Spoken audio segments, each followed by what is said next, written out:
Assalamualaikum warahmatullahi wabarakatuh. Waalaikumsalam warahmatullahi wabarakatuh. Baiklah, kami dari kelompok keempat akan membahas tentang rubrik penilaian mind mapping yang dimana terdiri atas Ibu Tantri, Ibu Vita, Ibu Yulia, Pak Wanfi, Pak Sunardi, Ibu Wahyuni saya sendiri, Ibu Siti Aminah, dan Pak Suherman. Dan tak lupa juga saya ucapkan terima kasih kepada para pembimbing untuk pelatihan pekerti Pak Mahfud yang telah memberikan kesempatan kepada kami untuk membahas terkait dengan rubrik penilaian mind mapping. Tapi sebelumnya juga kami mohon maaf, kami tidak sempat menampilkan hasil diskusi kami terkait dengan waktu yang dibutuhkan 5-7 menit, sehingga kami langsung saja membahas tentang kategori hasil dari pembuatan rubrik holistik dan analitik. Baiklah, untuk mengefisienkan waktu, saya persilakan kepada Ibu Tantri Indra Bulan untuk membahas terkait dengan apa sih itu rubrik holistik. Saya persilakan kepada Ibu Tantri. Ya, terima kasih atas kesempatannya Bu Wahyuni. Jadi di sini saya akan menjelaskan sedikit mengenai rubrik holistik. Jadi rubrik holistik ini akan melihat secara general dan grade penilaiannya ini dikonversi dari huruf menjadi angka. Contohnya di sini ketika kita akan melihat penilaian mind mapping dengan kualitas kata kunci digunakan huruf A hingga huruf E dengan nilai tertinggi adalah 100, itu masuk dalam kategori A. Jadi nilai angka 80 di sini adalah nilai minimum untuk kategori A. Indikator yang digunakan di sini berlevel dari A hingga E. A ini adalah yang tertinggi. Dinyatakan bahwa indikator kata kunci apabila sangat efektif, maka ini nilainya berada di kategori A. Begitu seterusnya, kemudian untuk kategori terendah apabila kata kunci tersebut tidak ada atau sangat terbatas dalam pemilihannya. Mungkin bisa dilanjutkan oleh Ibu Vita. Oke, silakan Ibu Vita. Baik, terima kasih Bu Tantri. Jadi yang kedua adalah kualitas hubungan antar cabang. Jadi di sini adalah cabang pada mind map. Ada sama dengan yang di kualitas kata kunci. Jadi di sini ada 5 penilaian maksudnya. Jadi dari A sampai E dengan penilaian yang paling tinggi itu adalah menggunakan lebih dari 4 cabang pada mind map. Sedangkan untuk penilaian yang E itu hanya menggunakan 1 cabang atau tidak sama sekali. Tapi kemungkinan nggak mungkin tidak sama sekali ya. Paling nggak pasti ada 1 cabang. Oke, kemudian selanjutnya akan dibawakan oleh Ibu Yulia. Bu Yulia termute. Oke, terima kasih Bu Vita. Untuk selanjutnya itu kualitas desain warna.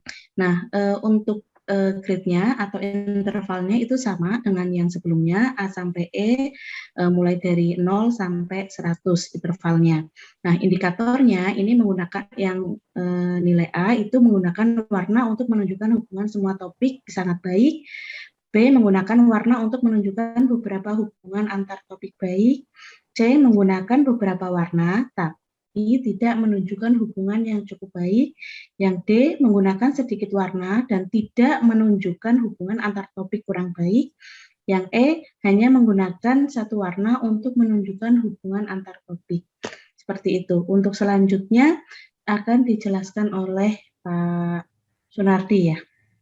Silakan Bapak. Baik, bismillahirrahmanirrahim. Terima kasih atas kesempatannya.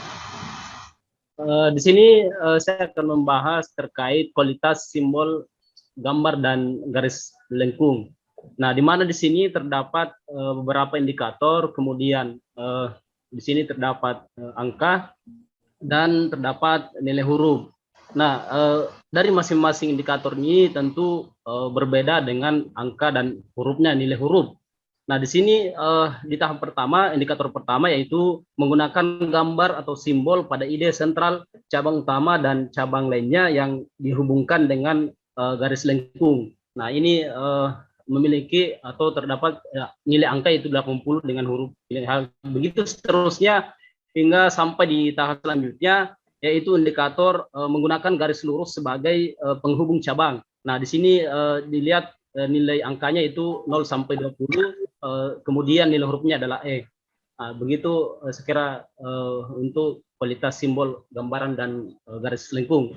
Selanjutnya saya persilakan ke Ibu atau Pak Wanfi. Ya, terima kasih. Baik, terima kasih.